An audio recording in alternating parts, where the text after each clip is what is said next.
5 projects will be immediately referred to the Major Project Office for consideration.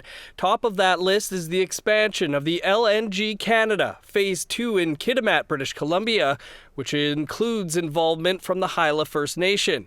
No new oil pipelines or enhancements of infrastructure into Northern Ontario's critical mineral-rich Ring of Fire are mentioned. The Prime Minister said none of the major projects will move ahead unless they advance the interests of Indigenous peoples. To be in Canada's national interest, a major project must strengthen Canada's autonomy, our resilience, and our security. It must have clear benefits for Canadians. It must have a high likelihood of being completed. It must contribute to clean growth in Canada's climate goals. And it must advance the interests of Indigenous peoples.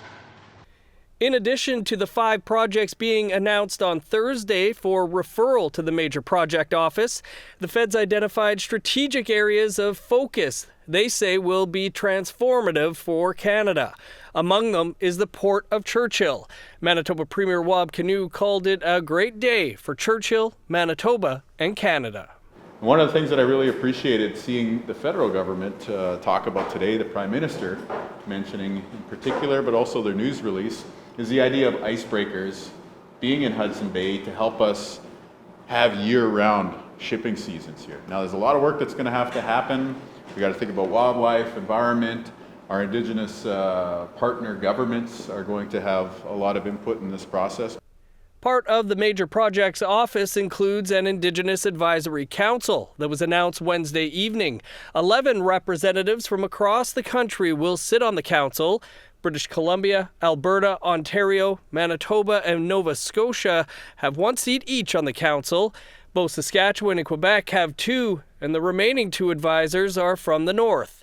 Reaction to the Advisory Council and the list of projects has been swift. And so when I think about any projects that come through Manitoba, you will have to talk to our First Nations leadership first before you enter into our territories.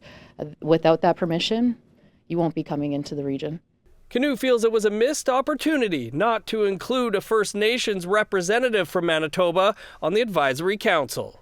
The MMF is going to have a role as a Métis government, but the First Nations have to be given that opportunity to engage. They have to have inclusion. So again, Dennis Ward, APTN National News, Winnipeg.